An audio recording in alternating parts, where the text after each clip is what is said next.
Hey everybody, this is Jim the Tabletop Engineer and welcome to a new playthrough video. Today I'm not actually going to be playing a game, I'm just doing a box opening of the new campaign for the Arkham Horror card game. It's called The Feast of Hemlock Vale. If you are already familiar with Arkham Horror the card game, you'll probably enjoy this. If you're not familiar with it, it is a card game that you play an investigator in the Lovecraft Cthulhu mythos environment.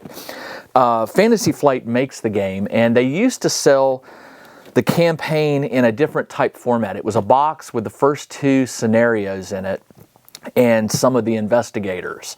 Well, about 3 years ago, they changed the format. Now what they do is they release the entire campaign, which is 8 scenarios. They release it in one box, and then they release all of the new investigators that used to come in piecemeal. They release them in a separate box. So you don't have to buy the investigator pack to play Feast of Hemlock Vale. You do need the campaign box. But if you just want extra investigators, this is the box you want. So let's go ahead and I want to just go ahead and open this up and show you inside what we get. I've been looking forward to this one. They've been teasing this one for a while, and it's got some mechanics in it that I think are going to be nice changes. They have this one where it's like either daylight or nighttime, and depending on what it is, it affects the gameplay. So as you can see, you get a deck of cards. You get some new tokens and it looks like some dials, which are interesting. So there's going to be some new tracking, and then another set of cards, and that's the what is this? Oh yes, the little color cards for representing your explorer or your investigator on the map. All right, let me put this up and let's go through the investigators real quick. I'll assemble this later, but normally what you do is you get a bunch of new investigators, and you also get a bunch of cards for the different factions or the different backgrounds that your characters can be. So like you get a bunch of green rogue cards, you get a bunch of purple mystic cards, yeah, some reds. These are just these are neutral that anyone can use. You get some new basic weaknesses: maimed hand, back injury, Silver Moth, Vow of Dristlick. Those are probably specific to this. All right, so let's take a look. These are the new cards. Let me get the blue. There's going to be some blues, and there'll be blues, greens, and so here's the blues, which is that, the gold, and the green. All right, there we go. All right, actually the green's already revealed. There's 5 factions, so let's do that. Just want to keep those separate. All right, let's take a look. The investigators, we've got Wilson Richards, the handyman, right here. So he's got some nice stats: 3, 3, 3, and 3. You can't. I mean, he's all around, and 8 health and 6 sanity. So, man, wow, that's a change from many of the other investigators. Usually it's like 4, 2, 1, 3, things like that. But this guy's got pretty solid numbers across the board. It looks like he comes with a hammer upgrade. He's got a treachery. They always come with their own treachery. I've got Kate Winthrop, the scientist, 2, 4, 2, 4. So she's very smart, very agile, but in terms of mental strength or willpower, not as high as this guy. She's got a flux stabilizer tool, and looks like she's got some science cards associated with her. We've got Alessandra Zorzi, the Countess. Is that the one from the novels? I think it is. I think she's the one.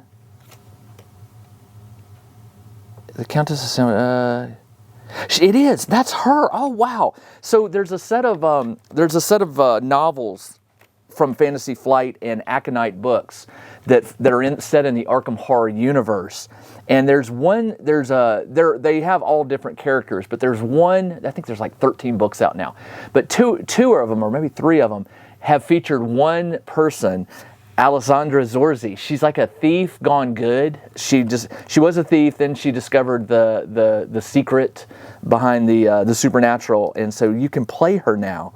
3-4-2-4. Interesting. That may be fun because I really like those novels. So playing her might be fun.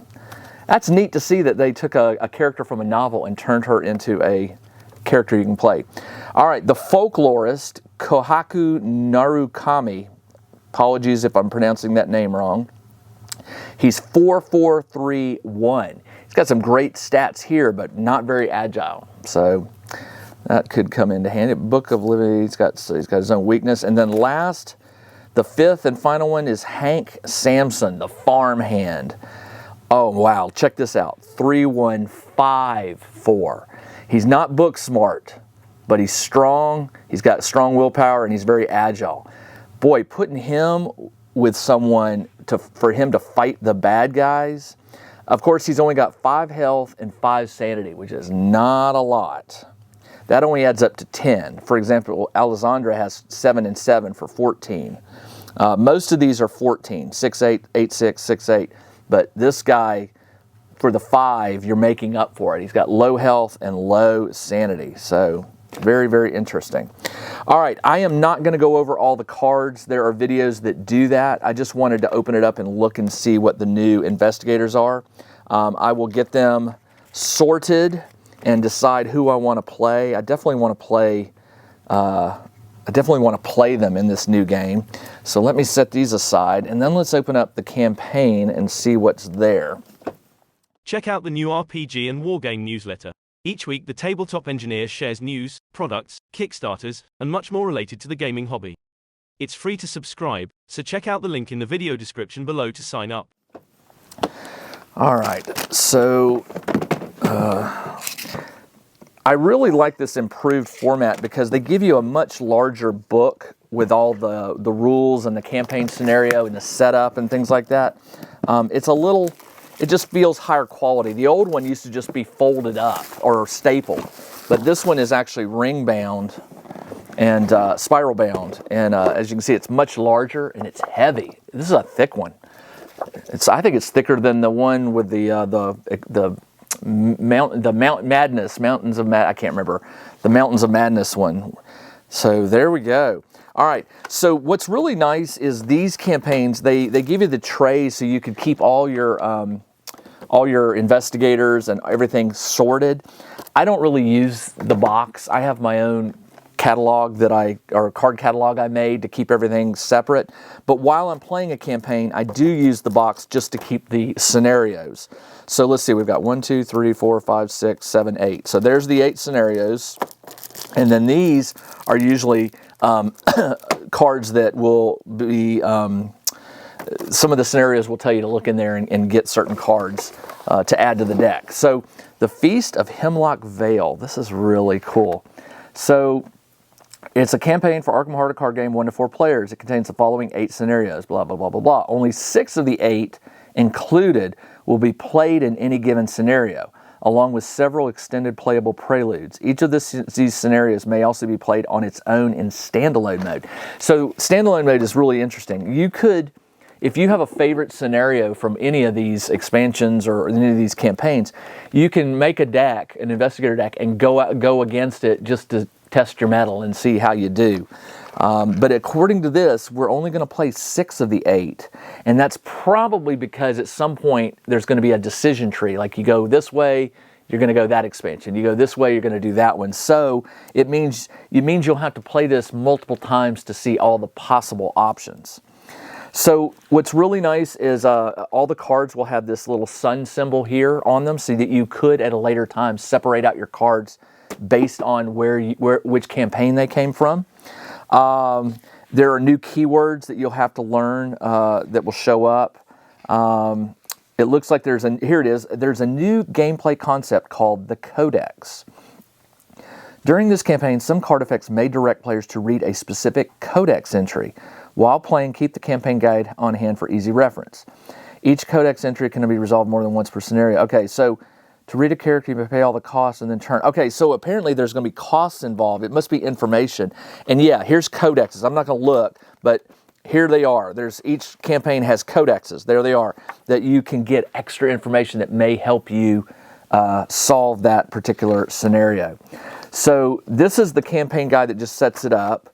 Then it gives you the prelude story, and this is usually where it helps you sort of like determine your deck or maybe starting conditions for the very first game. It looks like there is a map, which I am sure this is going to come into it. They don't put something in here for nothing. If there's a map, I guarantee you it's going to get used. And then we're right to the prelude setup. So there is a prelude scenario before you get to scenario 1, written in rock. So yeah, so maybe that prelude scenario is one of the 8 that there's going to be 2 that you don't play.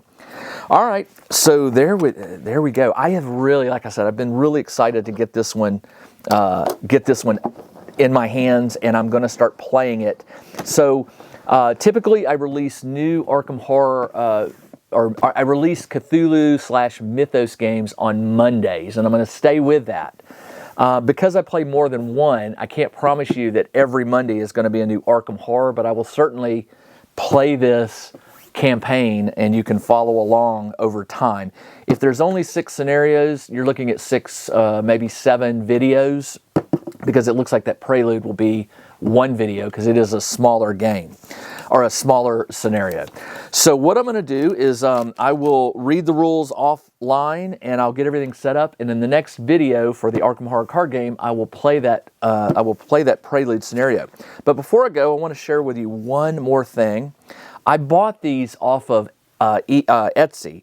They are acrylic, laser cut, laser engraved investigator tracking tools. They're shiny, as you can say. They're plastic. They have little cubes to track sanity on this one. They track health with this red cube here along this one. You can track clues and resources here. This is a turn. Every investigator gets 3 actions. Sometimes you can get a 4th action, but a lot of times I forget which action I'm on. I sometimes forget. So this has a little bit of an X. If I flip it down, an X. So I burned 1 turn, I burned 2 turns, I burned 3 turns. And then at the end of your turn, you just reset them for your next round. And your investigator card will go right here. So I just saw them and I was like, they fit the bill. The text and the graphics just fit Arkham Horror. So I got me 2 because I typically play what they call double-handed or double-fisted. I play 2 investigators at a time. So I'm hoping these will help me track my game a little bit better. All right, that's all I got. This is Jim, the Tabletop Engineer. Again, I wanted to open this on the video. I didn't want to go into it super detailed, but I did want to see the new investigators. So I've got to decide which of these investigators I'm going to play, because I am going to use 2 of the new ones out of the 5. I just got to figure out which ones. All right, that's all I got. This is Jim, the Tabletop Engineer. Thanks for joining me as I did an opening of Arkham Horror, The Feast of Hemlock Vale. I'll see you in the next Arkham Horror video where I will play that first prelude scenario, and we'll see how things go. All right, until then, everybody, take care.